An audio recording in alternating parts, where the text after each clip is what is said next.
Hello, everybody, and welcome to this important webinar. I'm thrilled that many of you are able to join us, and I'm thrilled that we're able to put this together so quickly. And I'm very, very grateful to the speakers who were able to find time, again, very last minute, to come together to talk about this incredibly important and timely issue. My name is Mostafa Minawi, and I'm the Director of Critical Ottoman and Post-Ottoman Studies here at Cornell University. And I'm also an associate professor of history at Cornell. Before I start, I would like to acknowledge that Critical Ottoman and Post-Ottoman Studies is part of Cornell University, and it's where I'm talking to you right now. The reason I emphasize this is because Cornell University is located on unceded traditional homelands of the Gayo-Ono, or the Cayuga Nation. We acknowledge the painful history of the Gayo-Ono people, their dispossession, and honor the ongoing connections of the Gayo-Ono people, past and present, to these lands and waters. This event is actually the last event for this year for COPOS, or Critical Ottoman and Post-Ottoman Studies, which is part of the Minawi Center for International Studies at Cornell. At COPOS, we try to feature the latest in research about Southwest Asia, North Africa, and Southeast Europe, and their connections to the wider region. The goal is to establish Cornell as a hub for innovative studies which challenge traditional understanding of this region at the center of the Afro-Eurasian continent. We aim to give a platform for scholars, artists, activists, and practitioners with fresh approaches to the study of this dynamic region. Before I introduce our speakers and the topic for today, I would like to thank the Minawi Center for International Studies for their continued support and for their, of course, sponsorship of this event. I also want to acknowledge the co-sponsorship of the Institute for African Development, the REPI Institute, an African Studies and Research Center here at Cornell University for their for co-sponsoring this event and promoting it. I think for most of us, what's happening in Sudan does not require any introduction, but I will give a very, very brief background. So when we jump into the discussion with the experts, for those of you that haven't been following it too closely, you'll have some background. The fighting broke out in April 15th after weeks of tension between the army and a powerful paramilitary group that is known now as the Rapid Support Force, or RSF. Both groups used to be allies, and together they seized power in 2021 in a 2021 coup. After, of course, there was a negotiation for a civilian government that was a transitional government after the revolution in Sudan. The tensions increased over a proposed integration of the RSF into the military. The key question is who will control, who is in control, and who would be the military commander-in-chief during the integration period. Most of the fighting is occurring in the capital, Khartoum, but clashes are also reported across the country. We know that at least 500 people, most likely, which is an underreported number, at least 500 people have been killed, thousands injured, and hundreds of thousands have been displaced and are seeking refuge in neighboring countries or farther afield.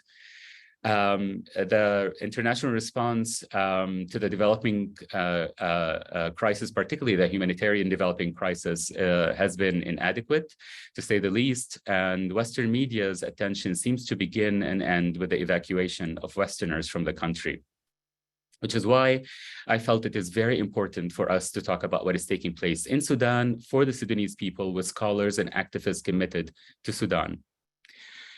That's where I would like to introduce our really esteemed panel. They will each give a 15-minute intervention.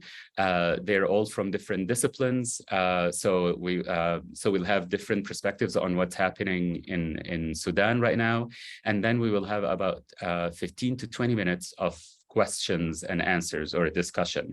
I should preface this by saying that Professor Hassan has to leave early, so she will go first, but she will leave at 12 o'clock, but we will be on till at least 12:15, and if our guests allow us and there's questions, we can stay on for a few minutes after that. So now allow me to introduce all of the panelists.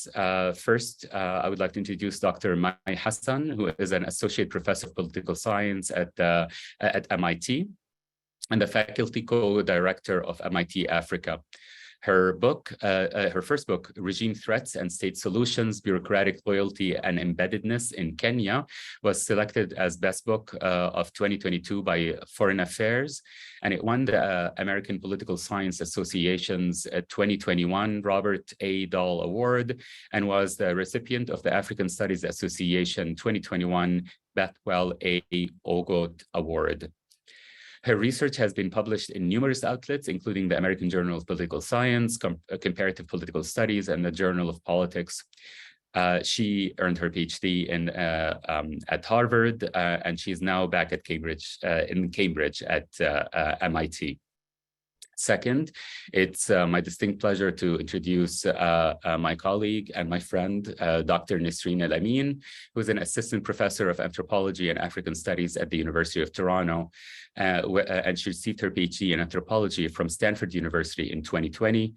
She is currently working on her monograph titled Stratified Enclosures, Land, Capital, and Empire Making in Central Sudan, which focuses on Saudi and Emirati land grabs and community resistance to land dispossession in the Gezira region of Sudan.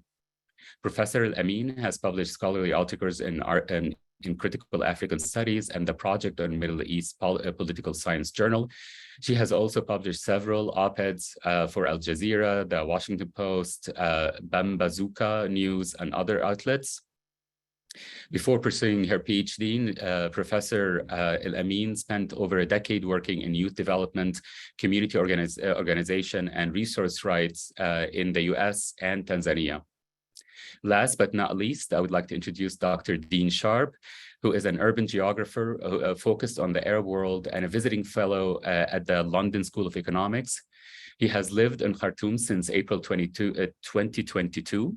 His home in Amarat was shelled on the third day of the conflict and is now occupied by RSF. Thankfully, Deen and his family were away at the time of the conflict and no one was hurt.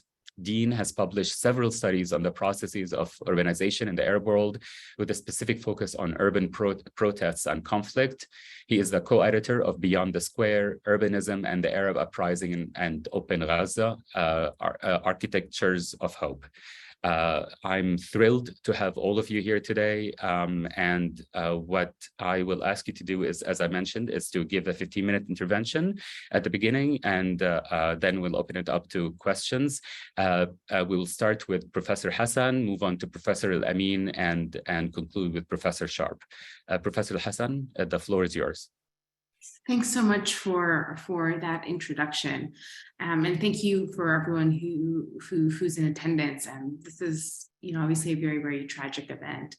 And one of the things that I've been thinking about a lot is, the outbreak of this conflict.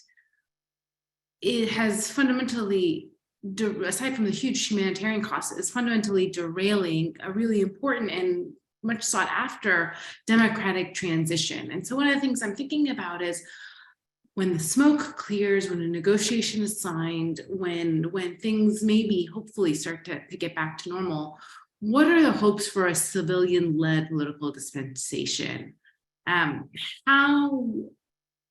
are we going to get back on track? What needs to be done so that democratization can return to Sudan? And one of the things that I've been thinking about a lot is how, obviously, the people who are to blame are the Sudan Armed Forces and the Rapid Support Forces, the SAF and RSF, the belligerents in this conflict. At the same time, the civil society landscape that Sudan was in wasn't the most conducive to really compel these two actors to kind of stay in the barracks. And what I'm talking about is especially, in the past 4 years during Sudan's political transition, there's been a growing disconnect between and fragmentation of civil society. On one hand, we have formal civil society, what we tend to think of as named groups. So here I'm thinking about Sudan's opposition political parties. Here I'm thinking about labor unions, formal women's groups, and the like. And then on the other hand, we have the grassroots. And here, this is really epitomized in Sudan by the neighborhood resistance committees, or the resistance committees more generally.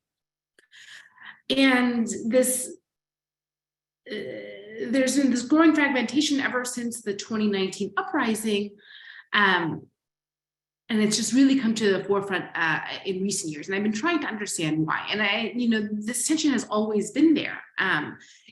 Ever since the Bashir regime, the formal civil society groups, political parties, labor unions, they hadn't really been able to mobilize large swaths of civil society before the uprising. And that's in large part precisely because they were formal, precisely because they were identifiable, precisely because the regime knew who to co-opt, who to coerce, which groups to infiltrate. And so because of that, they effectively neutered many of these formal civil society groups that had been putting up formal organized resistance to the regime. And civilians recognize, these people are smart. They don't want to be coerced. They don't want to join illegitimate organizations. They recognized this and then ended up stopped joining many of these formal opposition groups, stopped formally following them. And so then, let us not forget that when the actual uprising began back in 2018, 2019, it actually started in the peripheries without any real organization. And it was eventually organized and led by a trade union. But before December of 2018, before it took to the forefront, that trade union had been largely unheard of. And instead, many people were still organizing, but not in like a hierarchical way.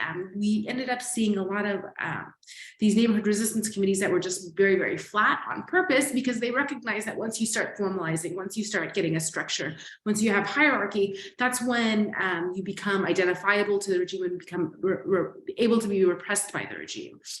Anyways, these two groups of civil society, two different arms of civil society that had been both like independently pretty much resisting the regime, had clearly mutual interests during the uprising and came together under the banner of the Forces of Freedom and Change, overthrew the regime. But we would say that it wasn't that difficult for these groups to come together during that time, because it's what in political science we call it was a negative revolution, where obviously the hatred for the Bashir regime was very deep, but there wasn't a real vision about what a post-Bashir Sudan would look like. And instead, the main goal was just, let's just overthrow a regime and then we'll figure it out later. And so after Bashir actually was overthrown, when it came time to engage in negotiations, that's when this tension between formal civil society on the one hand and the resistance grassroots committees on the other really started coming to the forefront for various reasons. In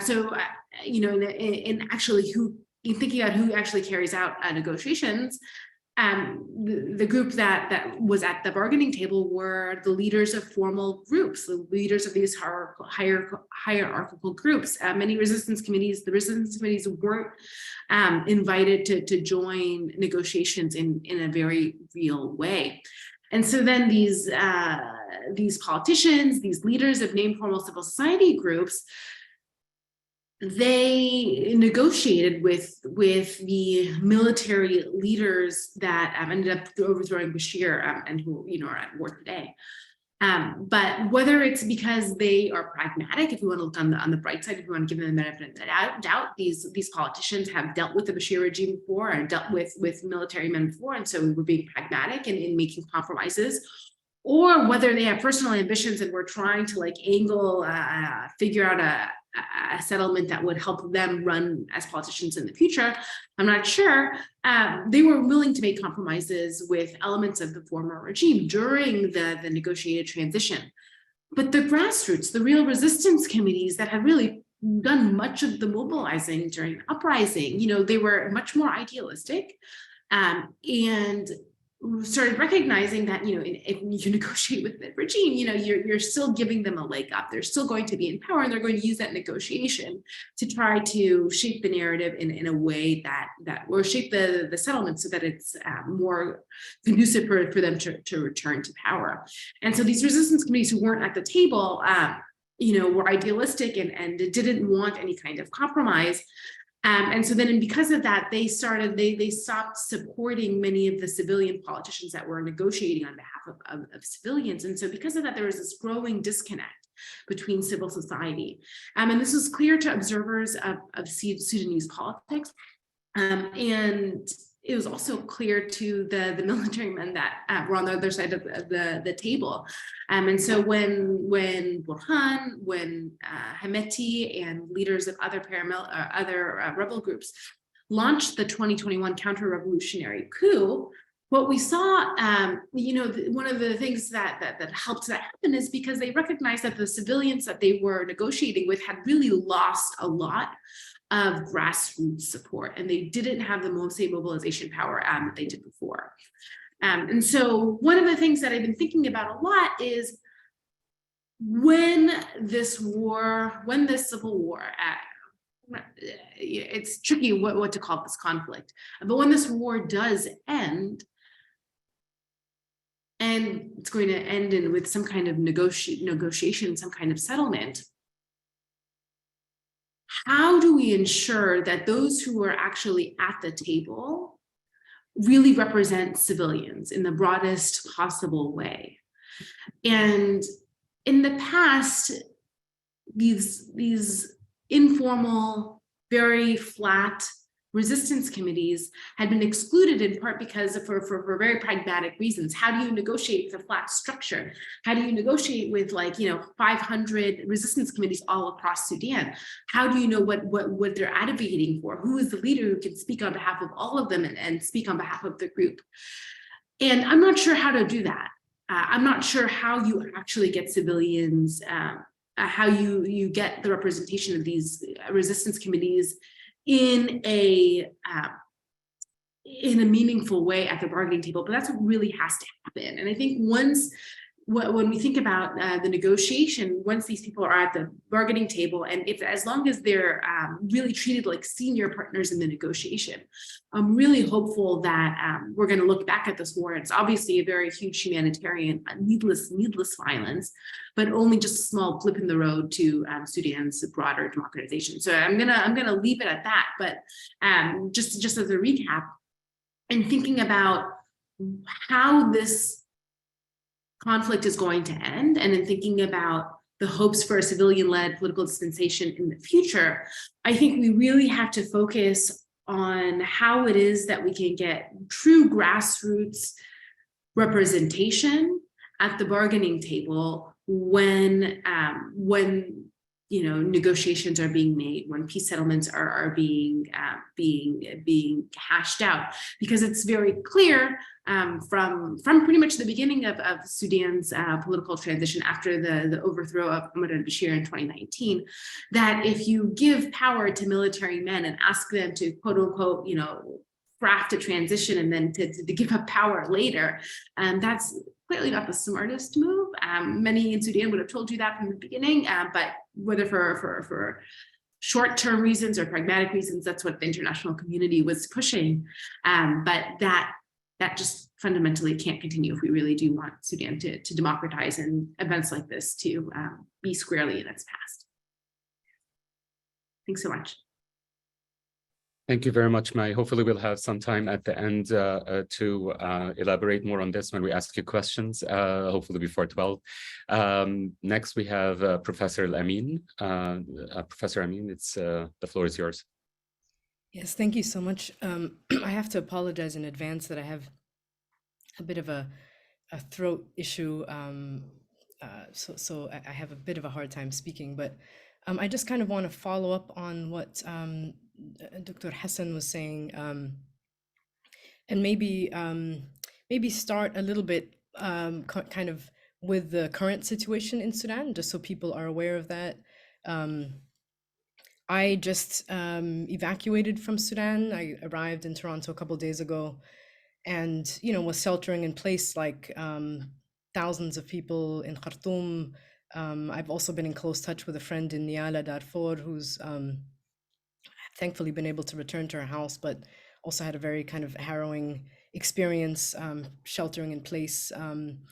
And I guess one of the things I want to say is that as we were evacuating, we evacuated on using public transport. It's actually incredibly expensive to get out of Khartoum at the moment because there's a shortage of fuel, and because the banks are closed. So it's for a lot of people, it's actually almost impossible to get out. Most people don't want to get to the borders necessarily, Ethiopia or Egypt, but they want to get to safer places within Sudan. And there are definitely plenty of places within Sudan, especially in the northern part, Shimalia, and also some eastern parts that are safe. And so, as we were getting out, we got on this bus, last seats on a bus going to Atbara from Khartoum Bahri, where literally as we were driving through this bus station, we were seeing just missiles strewn all over the floor. The market had been completely burnt out. We were still hearing gunfire, even though it was supposedly a ceasefire. This was during Eid. And so that's one thing for people to know. Whenever a ceasefire is announced, it's kind of a misnomer. They're continuing to fire. It might be a little bit less, but it is still very dangerous to be moving about during that time. So people are having to make this very difficult decision of, do I shelter in place where it's not only dangerous but increasingly unsustainable because electricity has been cut in many places, water has been cut. The neighborhood that we were sheltering in place in is called Hillat Hamad. It's in Bahri, across the river from the Republican Palace. And the RSF has been embedding themselves in that neighborhood for almost a year now. And they've sort of taken over pretty much. They've occupied people's homes. Most people have evacuated, but my own relatives, some of them are still there. And their electricity and water has been cut from day one. And the people who are coordinating kind of life-saving support for them and many others are the neighborhood resistance committees. And so as we were, on this bus trailing, trying to get out of Khartoum, we got stopped several times, as everybody does, by the rapid support forces. They're pretty much in control of Khartoum. In my experience in Khartoum, have not seen a single Sudanese armed forces person or soldier. And so as we were stopped, people were getting pulled off the bus, all the men, and searched. An RSF soldier got close to us, came towards us and said to the other soldiers, "There are fighter jets approaching, you need to get out." And so they left, and our bus driver kind of jumped behind the wheel and started basically moving in the direction that we were hearing the fighter jets coming from, because the choice was, do you go back to Khartoum and potentially get hit, or do you kind of get ahead of this? And I mentioned this because what had happened was that there was a very long convoy of UN vehicles with foreign nationals, embassy staff, and NGO staff that were being evacuated at that moment. And the rapid support forces had essentially escorted them to the border of Khartoum state, then handed them peacefully over to the Sudanese armed forces. And as soon as that handover happened, the fighting resumed. And, there were two questions in my head there, right? One was, there's an entire infrastructure of international aid agencies that is currently evacuating at a time when we need critical support. I mean, this is like, over, I think, a week and a half into this kind of humanitarian disaster. And, to me, it was like, what is happening? People need food, medicine, they need the support right now. Of course, I understand people want to get to safety, but there's got to be a plan B here for also getting assistance in. And the other point that I want to make here is that the international community, in this case, Europe and the United States and others, have clearly been able to use their leverage selectively to get these forces to implement a ceasefire for themselves, right? For the evacuation of foreign nationals, however short that might have been. And to me, what we were asking is like, why aren't you doing that for the rest of the country, for everybody else who's staying here, right?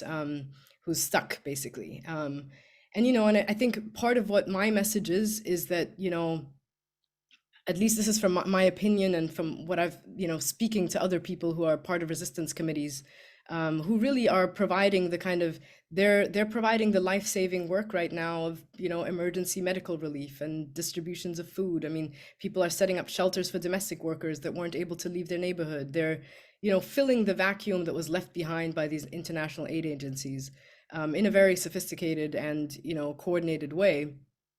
And, you know, for me, the question here is not, do we need more international intervention? I think we have too much international intervention in Sudan, right? And so for me, you know, the closing of borders is a form of international intervention. I think the way that the RSF was funded by the European Union, through the Khartoum process to essentially become border control, for the Europeans, you know, that's a form of international intervention. The fact that the RSF and the SAF, we have credible reports that they're getting fuel and weapons from, in the case of the RSF, from Libya, in the case of the Sudanese armed forces, from Egypt. And there are other external actors here, the Emirates and Russia on the RSF side, you know, that we need to, this is definitely not an externally orchestrated war. I also want to make that clear, but it is certainly being, you know, supported by external actors who have had their tentacles in Sudan for too long.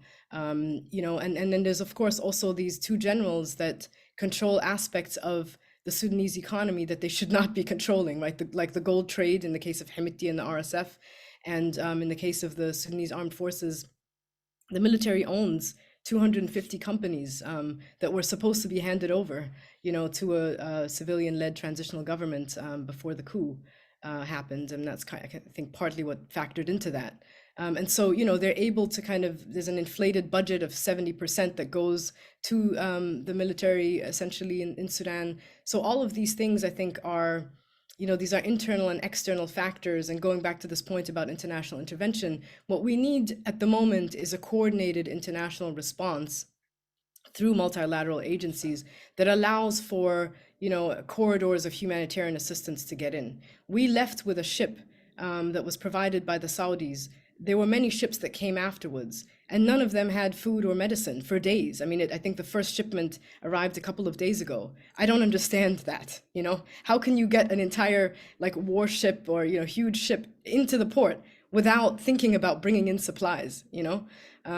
So I think that is a form of, you know, action in its denial in a way, that needs to stop. You know, we need also safe routes out for people. You know, there needs to be the kind of support for people. There's so many people, including people in my own family, that either, you know, that say they don't want to leave or they can't leave. And it's really about the fact that it's extremely expensive to leave, right? And that's heartbreaking that, you know, even for us in a diaspora, that we can't send the support necessary to get like my aunt and uncle out. And so, you know, and I also want to again emphasize, you know, we need to not only focus on Khartoum.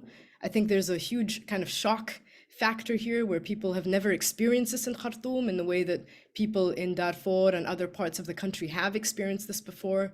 And so we need to also keep our eyes on these other areas of the country, you know, that have sort of also been neglected in the international media. And specifically, I mean, again, the story that Dr. Minawi brought up earlier, I was shocked when I got to the US that the focus was on the evacuation of foreign nationals. I mean, individual stories of people that, like myself, had made it out. That is not the story here, you know? And focusing on that means that the cycle then will quickly move on. And that's also very dangerous because we need the eyes on Sudan to put pressure. At the moment, for me, the first step is let's, you know, leverage the international community's power really to get these generals to cease fighting. I think, you know, what Mai was saying, sorry, Dr. Hassan was saying earlier, I agree, you know, I think the resistance committees have been sidelined. I mean, they also refused, right? Because to them, negotiating with war criminals, I mean, let's be clear, Hemeti and Al-Burhan have blood on their hands. These are criminals that have committed war crimes that span decades in Darfur, South Sudan, other, you know, parts of Sudan. They are not to be trusted, and we've learned this over and over again, right? Anytime we get closer to the signing of an agreement, something like, you know, a coup or something like this happens. And so to me, I mean, I don't know what the solution is. I don't feel as a diaspora person that it is up to me to come up with that solution. I think that needs to come from the people most impacted on the ground. We've maybe come too far to I mean, some people might say that, but I actually think that the only realistic way out is to not put these two generals on the negotiation table ever again. They need to be tried for their crimes, in a Sudanese court. Now, how that happens, I don't know, and you might call me naive, but I think if anything, we need to recognize that the people who have been called unrealistic, who have been calling for a full transition to full civilian rule from the very beginning, they're the ones that we need to be listening to because they've been right all along. Thank you. Thank you very much, Professor Elamin. And now we're going to turn to Dr. Sharp. Dr. Sharp, the floor is yours. Thank you very much, and thank you, Dr. Hassan and Dr. Elamin, for your comments. And before maybe I launch into some of the urban dynamics from my own scholarship and what's been happening, and I hope to give the attendees some insights into those aspects. I just want to reiterate some things that were said. And firstly, that this movement, this pressure that is needed to stop the violence now. Like I think it's on all of us to write to senators, to politicians, to spread awareness, to keep eyes on Sudan and create that pressure any way we can. Because as someone that has studied the Syrian conflict quite intensely, I mean, I am deeply, deeply worried that this is going to be a long, protracted conflict.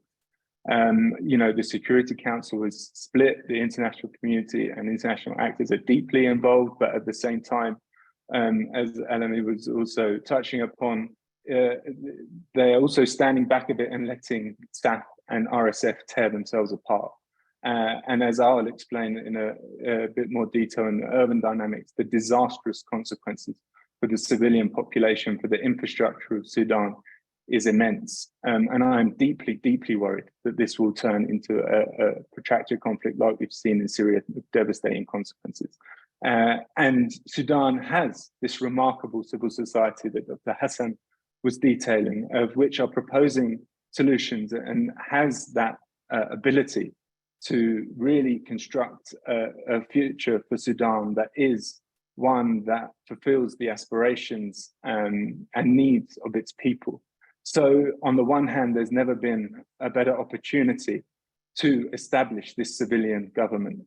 But at the same time, this just disastrous and merciless conflict has to stop. And that I only see with immense pressure from the international community to create that sort of scenario where these murderous thugs are not allowed anywhere near a negotiating table. But to go into a bit of what I wanted to say today, I'm an urban geographer, and as Mostafa noted, I moved to Sudan in April 2022.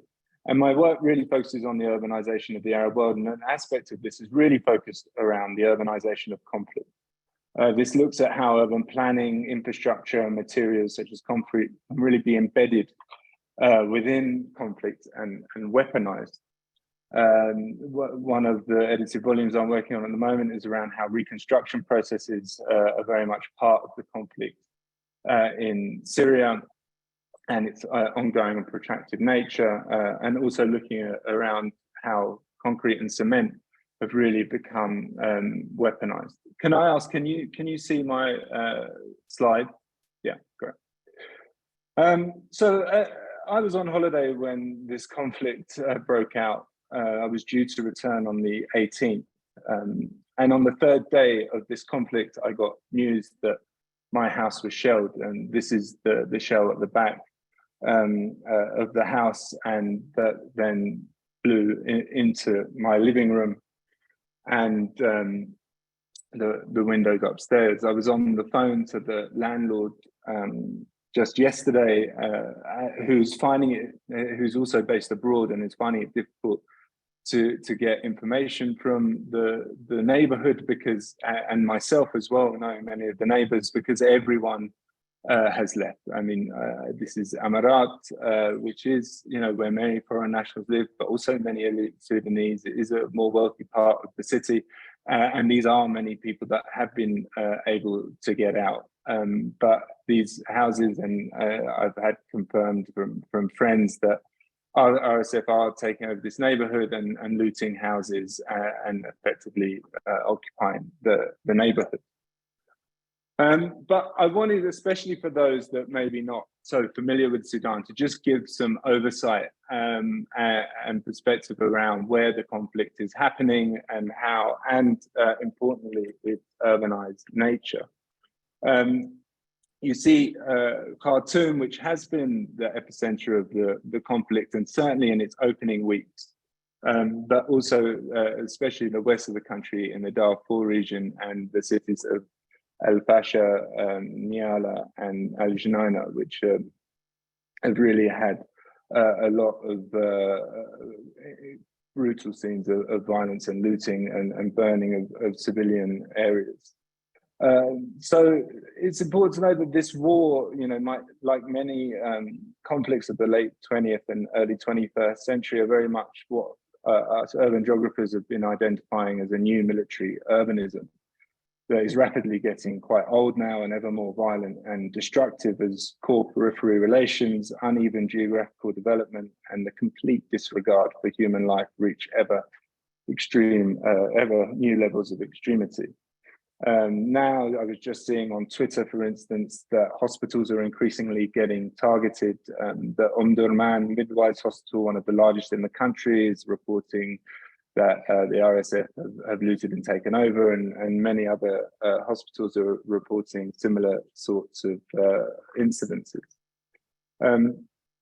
ACLED, which is an organization that monitors conflict, has noted that 2/3 of fighting between SAF and RSF are in cities with 100,000 people or more in the country.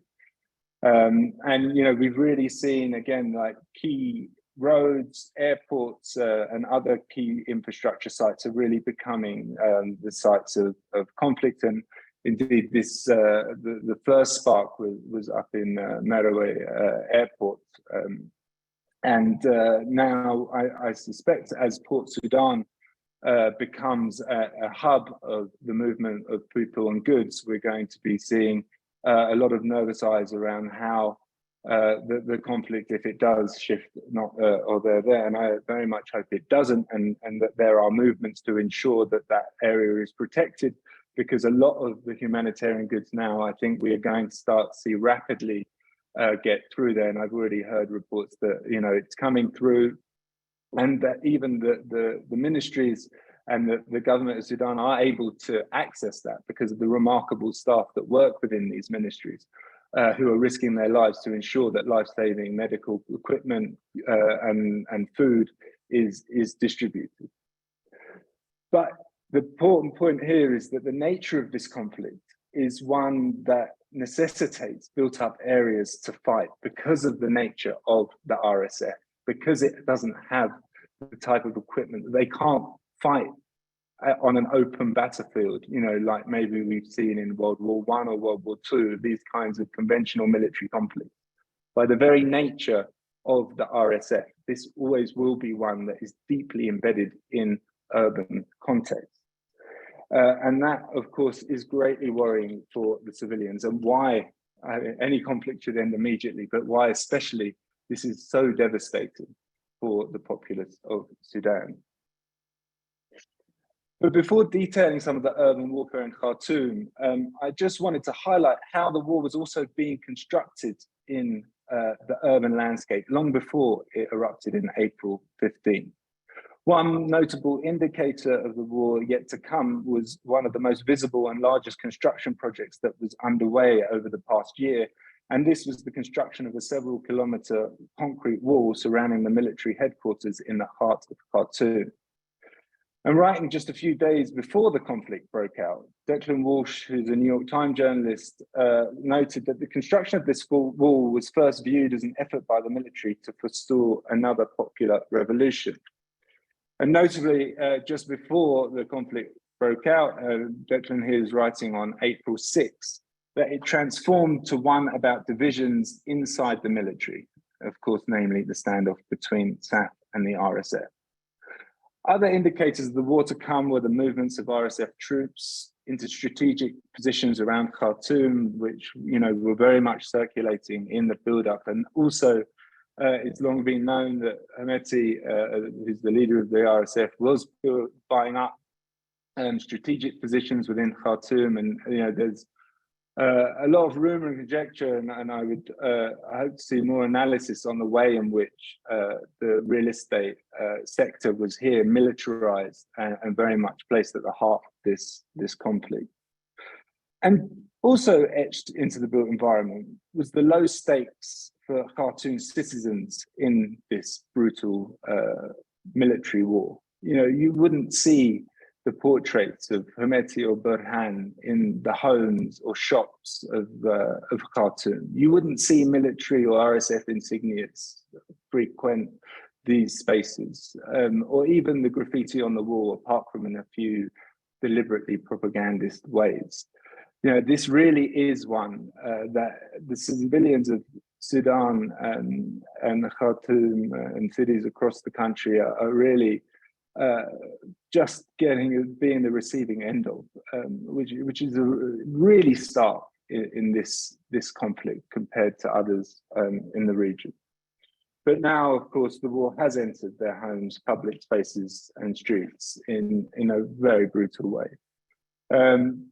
This is just, again, to give those not so familiar with Khartoum and the conflict an overview of the way in which, in the first 2 weeks in particular, the conflict broke out. And this is Beam Reports, who did a very good job at documenting as a first cut some of the outbreaks. And you see, you know, that the epicenter is the meeting of the two Niles, of the white and the blue.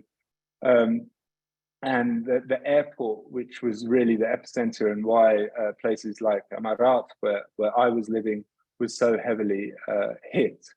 But also you had the areas just north of the airports and where the presidential palace is, and the Khartoum Nin, or Khartoum 2 area, which is also the home to the principal RSF base. Khartoum North, you know, which is also home to many factories and worker housing. And so, you know, I also want to stress that the images that you saw of my own home, you know, have really been replicated throughout the urban fabric. You know, this has been absolutely devastating to civilian housings that are effectively the battlefield for this conflict, and why it's so damaging to the civilian population. With the sprawling concrete city of Khartoum has been transformed into an urban battlefield, and Human Rights Watch have already issued a report on the way in which both SAF and RSF are using explosive weapons with wide area effects in populated areas, meaning that cafes, schools, hospitals, and the basic infrastructure that makes urban life possible, such as electricity, water, and roads, have all become critical targets, central targets, and why this becoming a protracted conflict will have a devastating impact, and the depths of which we are, I think, yet to reach, and why we really, really need this to stop now.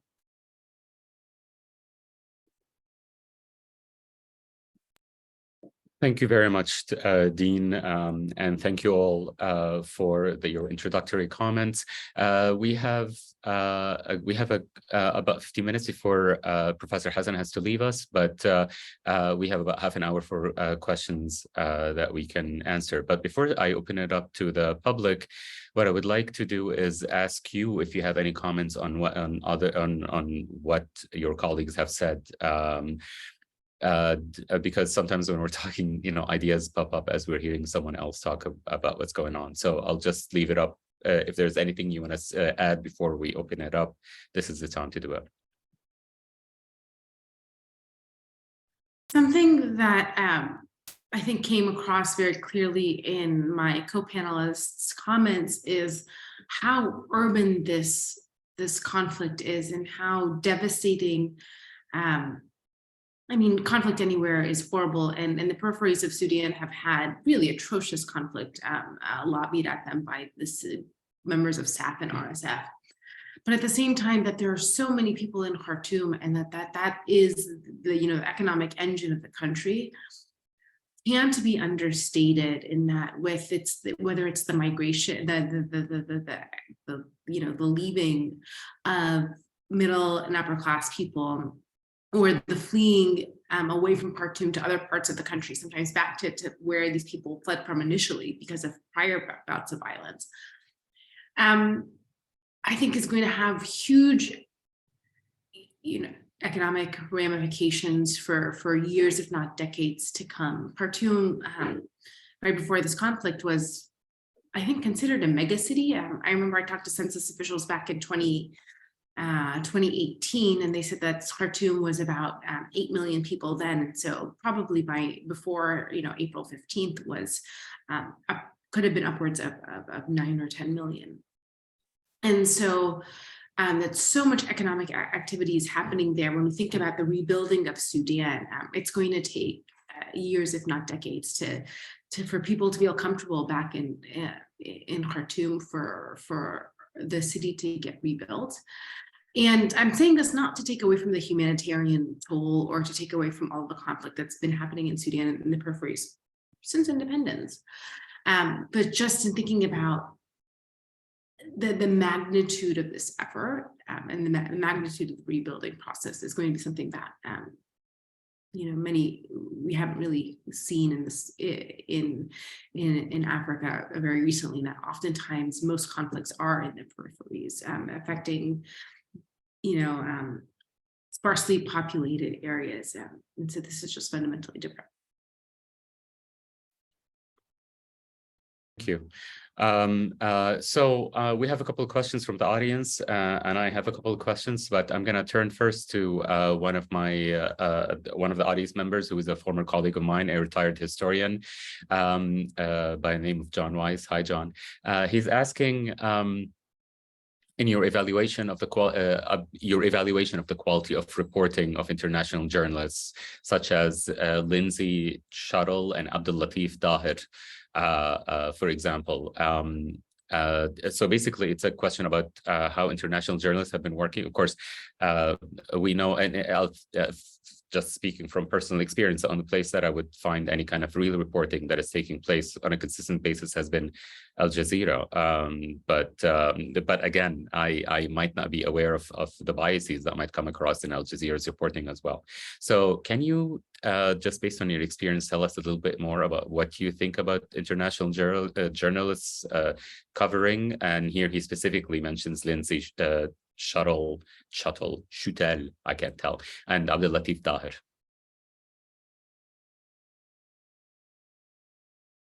I think that's a question to any of you. I know, Nisrin, that you've talked about, you've criticized the quality of reporting that has been coming out. So if you have anything to add to this, please go ahead.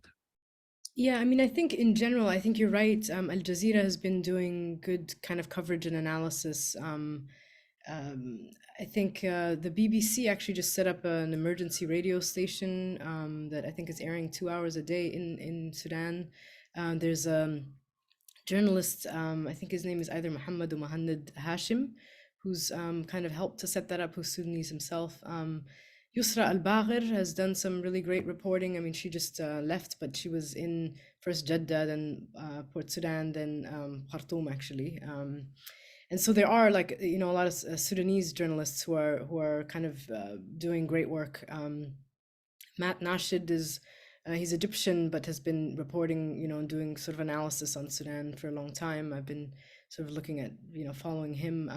So I do think that you can find, sort of news that focuses on the right stories and good analysis. But I was more talking about sort of your average person in the United States. If they're turning on their TV, they're mostly just getting information about the evacuation of foreign nationals, which, I'm not interested so much in this whole, like, our lives matter too. I don't think we need to prove to anybody that we're human, but I think that there is a level at which, you compare this to the coverage of Ukraine and it's completely different, and so, I think there's this person from the New York Times that Dr. Weiss just mentioned. What's his name?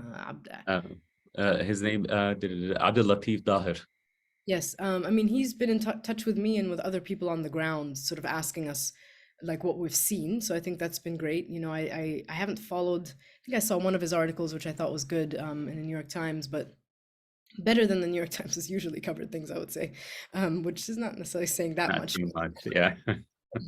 Yeah, I mean, I think one of the things that the revolution kind of enabled is more voices who are based in Sudan to emerge. I mean, Khulud Khair is one of them. She's a friend. There are many others who are speaking regularly in the media. You know, in Canada, Khalid Madani has been doing a great job. He's a friend and colleague. So you have people who are Sudanese, have connections, they have family, they might have evacuated themselves, who are speaking to the media more, and that gives me, you know, some hope. I think what we're still missing, though, is a perspective that is not an elite perspective, perhaps, and that's of course more complicated. I mean, somebody I think also asked, you know, about how do we connect with the resistance committees. I think some of what's difficult about that is, I mean, yes, the non-hierarchical nature, and you know, I mean, there's so many people, even in my own family and kind of circle of friends, that are connected to these resistance committees. So it's also hard to know, like, who do you then contact? But I think it's also about the fact that they're doing this critical life-saving work and really trying to save people at the moment, rather than necessarily speaking to foreign reporters. And there's also issues with internet connectivity. I mean, I didn't have internet for most of the time that I was there. I mean, I did have some sporadic, but not like, you know, then you have to having to be very careful about how you use it, because, you know, you might run out and the electricity might run out and so forth. So there's a kind of class element to this as well that I think is important to recognize. Thank you very much. We have several questions. Deen, do you want to add anything to this? Just two quick points. One is certainly it's a travesty that most of the major outlets did not have a full-time journalist on the ground in Khartoum before the war. Like most of the correspondents you'll see are reporting either from Nairobi or other places in the region, and not Khartoum itself. And as I say, that's a phenomenon that started before. But then the second point to that is that it was, although it was quite possible for journalists and people like myself to be in Khartoum, I can tell you, I could never get a travel permit to travel outside of Khartoum that I'm required as a non-Sudanese, and that's the same for journalists. So, you know, there's, on the one hand, lots more definitely could have been done, but on the other hand, there was a repressive apparatus deliberately suppressing the reporting of places like Darfur and the country more broadly. Thank you. We have a question from another colleague of mine, Professor Esra Akjan. She says, thank you very much for your presentations. My thoughts are with you, your family, and everyone who is impacted by this brutal conflict. She has two questions. The first one is, could you please talk a bit about the history of civil society organizations in Sudan? What are the groups with a longer history of experience and relative success?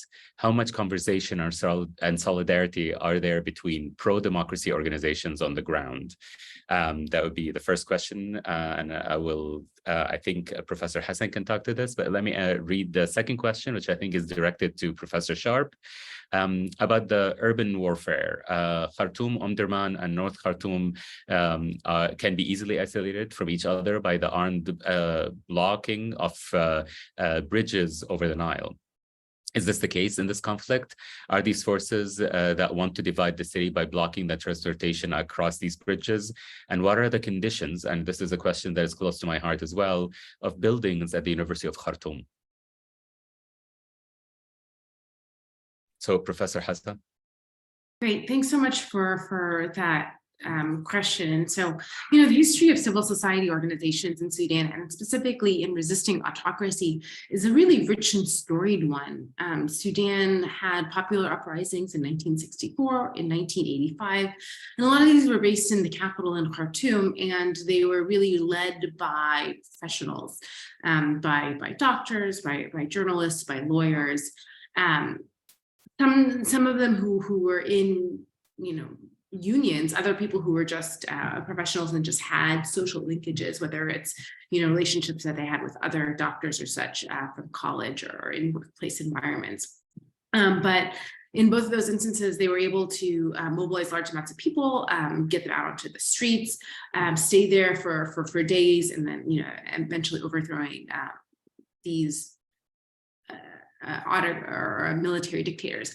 And so in thinking about the Bashir regime that came to power in 1989, you know, I think Bashir especially in the wake of the hadn't quite recent 1985 uprising, I'm sure thinking about these professional organizations was fresh in his mind about how, these formal groups with hierarchy, with formal membership, with, that have like minutes and meetings and all the like, was on his mind as to, well, this is a way that people have overthrown autocracies in the past here in Sudan. How do I make sure that this does not happen to me in the future?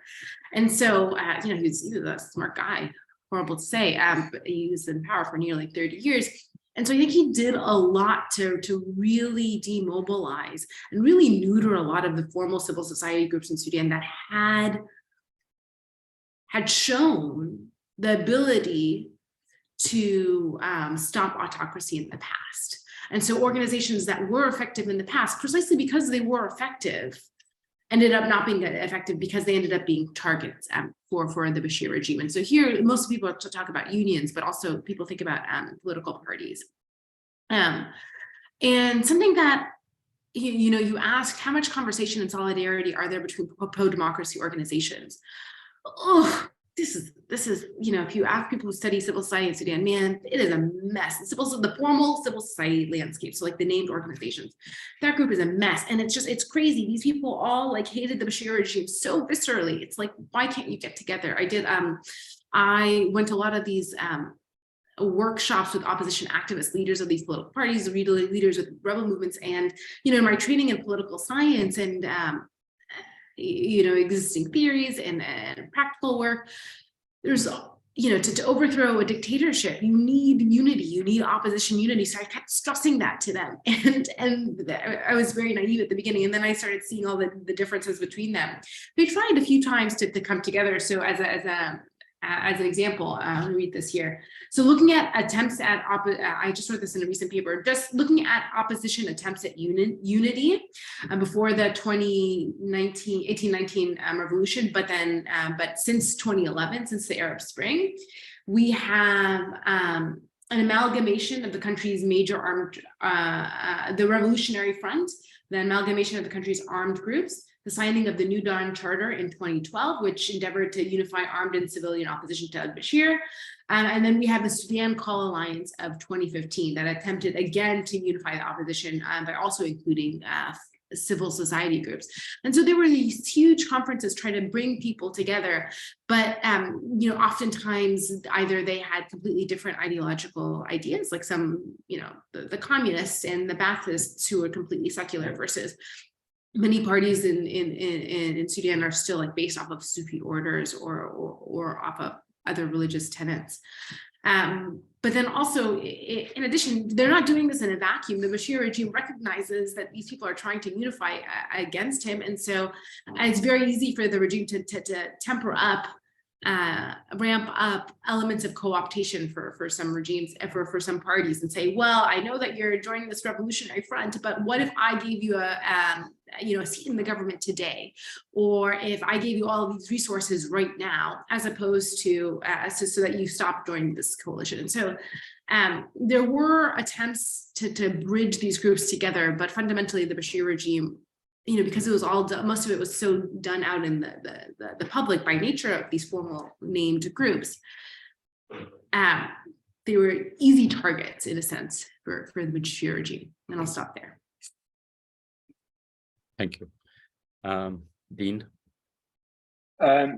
Just to answer the question on the bridges, yes, they've definitely been very central, but it's not so much wanting to block transport across bridges, but rather control transport through the bridges, whether that be, the SAF RSF being very important then to the mobility, as you say, across these different segments of the city, which are all critical.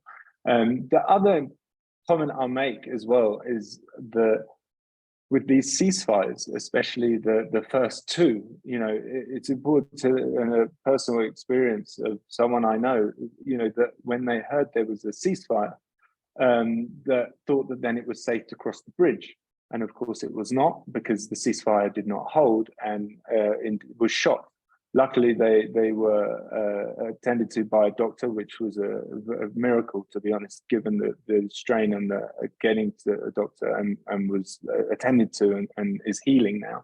But just to also show the real life implications of declaring ceasefires that you really know are not going to hold, and the implications that have for everyday civilians who think that when a ceasefire has been called, that means the fighting has stopped. And that clearly wasn't the case. And then we've seen it again and again and again, when I think it's very clear to everyone that these ceasefires are not worth the paper they're written on. And that there's a lot more political work that goes on before a credible ceasefire can be put in place. And my frustration is that not enough has been done in terms of the political pressure to be mobilized for a credible ceasefire to be put in place. Thank you. We have a question from one of my students. Love it. Fedor Merkulov asks, it appears that the only feasible way of getting civilian groups a place at the negotiating table is through international pressure or involvement on their behalf. Does the international community benefit from standing back and letting this conflict turn into a protracted conflict?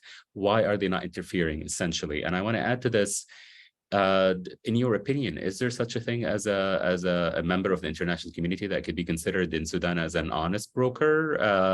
Of course, a lot of people have weighed on this, the Saudis and the Emiratis and the Egyptians, and but who do you see as a possible political party from outside that can come and act as an honest broker, if there's such a thing? And the question, maybe I should ask Professor Elamin.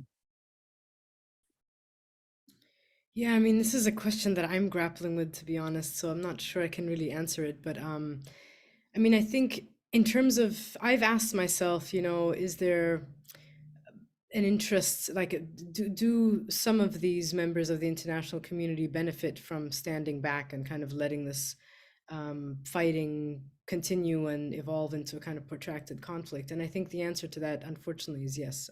I think there's ways in which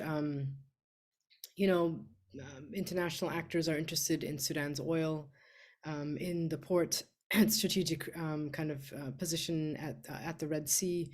We recently had a kind of deal signed between the Emiratis in partnership with a Sudanese multimillionaire called Osama Dawood, for the construction of a $6 billion port project along the Red Sea. You have all kinds of mining and other kinds of interests there. So I think there is, to me, a level at which some international actors at least think that they might benefit from this. At the same time, I mean, Sudan borders 7 countries, and any kind of protracted, conflict, war is likely going to spill over and have impacts on, if I think about Eritrea, Ethiopia, it's just kind of starting to stabilize. Like, what impact might that have, right? And so, I mean, I think I don't want to let myself, I guess, go there to think that there are certain, especially corporate interests that, like everywhere else on the continent, if you think about the Congo, for example, right, where instability and sort of conflict actually allows for kind of more effective extraction, if you will. I'm really allowing myself to get there, to think about that. I think for me, I mean, even though UNITAMS, I don't think played a great role in negotiating, I do think that it's the multilateral agencies that need to be backed in kind of brokering what happens in the future. I think the most important thing is that the Sudanese people that have been sidelined in the past, really since the December Revolution, need to be listened to.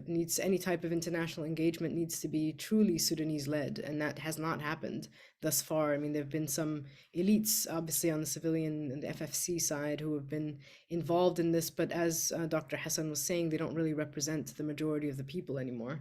And that's to great disappointment. So I think there's things that we as Sudanese have to figure out, and we are the ones who need to guide the next steps. I'm not in a position, I'm not a political analyst, I'm sitting in the diaspora to lay out what that looks like, but I'm going to be supporting whoever is on the ground demanding a transition to full civilian rule, and has been for a long time. Thank you. Dean, do you have anything to add to this? I saw you nodding vigorously as Professor Elamin was talking. Yeah, I agree with everything that was said. Just really don't want to go down the path of thinking about those that may benefit from standing back, because I hope that it's not the case. I don't think it is, but certainly internationally we're in a very dark place, and we need to drag it to a better one.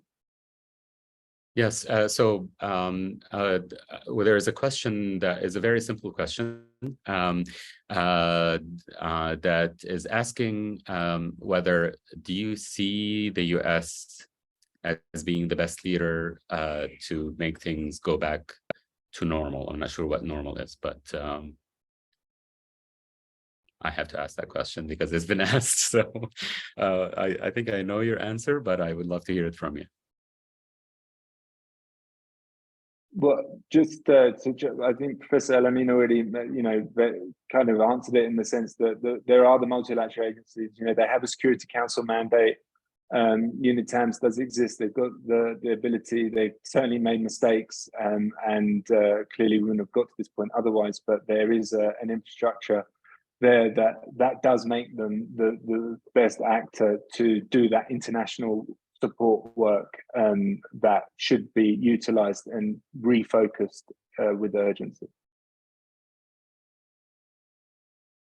Yeah, I think, sorry, the only thing I would add is to say that the US doesn't have the kind of power that people might assume it does in Sudan. And part of this has to do with the kind of sanctions regime that was, imposed starting during the Clinton era. And, I think its allies do, like the Saudis and the Emiratis. One of the things that I've observed over the last, just thinking, in terms of the Biden administration, is that their policy towards Africa has been really sort of, it's basically about, countering the malign activities of Russia and China on the continent, and not a kind of any real engagement with, like taking seriously people's sovereignty and kind of demands, etc. And so to me, that's concerning, is that the Biden administration's Africa policy has not been great at all. And so with that kind of, vision to counter Russia and China, that's not the right way to engage with this. So yeah, I don't know. I think for me, there are they can apply pressure though to their allies. Certainly, there's definitely ways to do that. Yeah, and they haven't done that. I see. I guess a follow-up to this is: do you see the African Union as has a role to play here, especially since people have been talking a lot about how the conflict, if it continues, might and will spill over to regions that border Sudan in one way or another. So do you see the African Union as having any role, or is it the same as the United States, where they've been kind of like, not as involved, particularly in Sudan's internal affairs, the way they are in other places in Africa?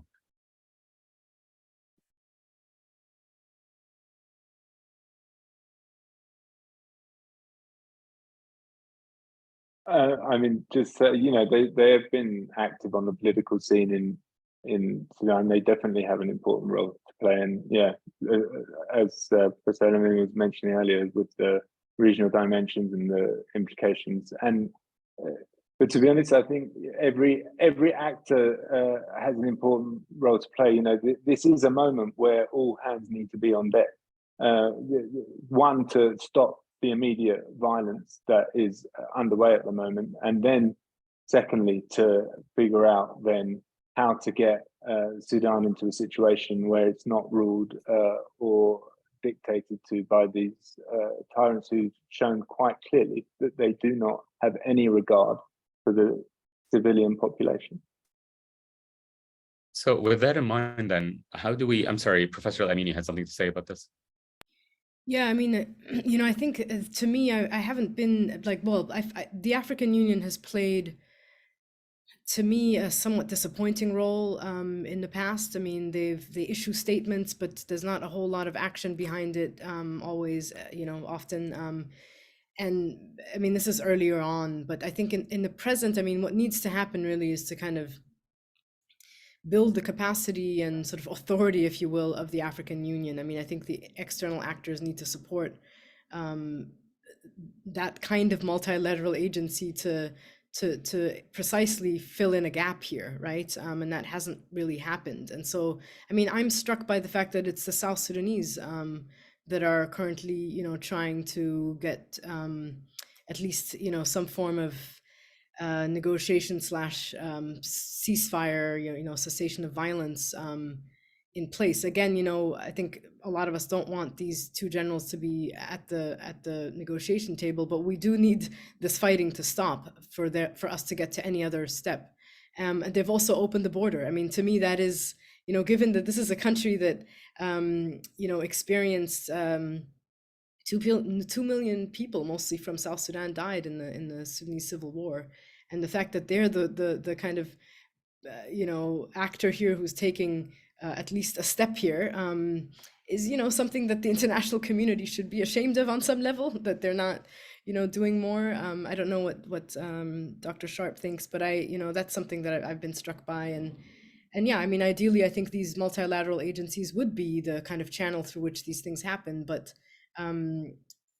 they also have, I mean, you know, we've seen in the past that they've also been relatively paralyzed is not the right word, but like powerless on some level to really implement anything because of the influence of external actors. Yeah. Okay. So we only have a few more minutes, and I'm going to ask you to do something that I know as scholars you hate to do, which is try and look into the future a little bit and tell us, based on your observation of what's happening there, what do you see happening in the near future and in the not so near future? Do you see the conflict ceasing anytime soon? How do you see this actually developing over the next few weeks? Professor Elamin? I mean, I'm going to get emotional because I have my family still there. Absolutely, yeah. You know, this has to stop. Like, there's no other option. I mean, it's not, you know, it's, we don't really have the privilege to lose hope, you know? And I think, you know, there needs to be a coordinated, unified international response to stop these war criminals, you know, they're fighting, that we're all caught up in. And, you know, I have a lot of hope in the Sudanese people. I mean, this is like a sort of very general comment here, but, you know, I think once fighting stops and, you know, there's some relative normalcy that returns, we can then look at, you know, the mistakes that have been made that sort of got us to this point. For me, I think as somebody sitting outside, I want to see less international intervention moving forward of the kind that we've seen thus far, right? Of the kind that has been damaging. In some ways, I think, you know, I think about Haiti in relation to this too, like sort of hands off Haiti, also hands off Sudan on some level. Not to say, I mean, the tentacles are so deeply in Sudan that it will be hard to figure out how to shift that involvement, but the kind of negative engagement that we've had so far needs to absolutely stop. Thank you. Deen? Yeah, I'm not optimistic. I think I've been clear about that, but I think what Professor Elamin was saying, that it's absolutely, the Sudanese have shown, the resistance committees have shown a remarkable ability to organize under unspeakable pressure, circumstances, violence, outright violence. It's humbling. So I also don't and will not go into an absolutely dystopic place, but I do think, you know, there needs to be a realization that this does have a real risk of being a long, brutal and protracted conflict without action, and that there is the ability to prevent that. And so I think that we do need to sketch this very clear picture that if those with power, if they do not pull their finger out, then it will have dire consequences. So, you know, that's why I do think it's important, if you do have a senator that you can write to, if you do have a politician that is in a position of power to write to, do it, because they are the people that have the ability to leverage power that needs to be enacted to stop this brutal war that could get ever more dire. And I think that's an important message to communicate, despite how hard it is to do.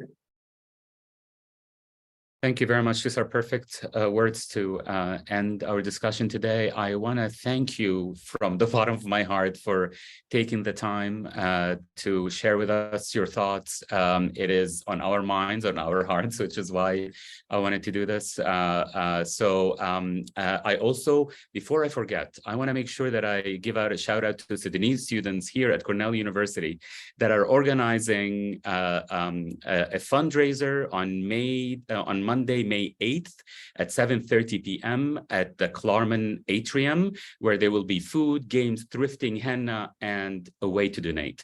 If you want more information, get a hold of me. I'll be more than happy to do it. For those of you on campus, you know where the Klarman Atrium is, Zeus. It's at 7:30 on Monday, May 8th. Again, thank you so much for making the time and sharing with us your thoughts, experience, and expertise. I also want to thank Professor Hassan, who had to leave early at 12 o'clock. And yes, thank you so much.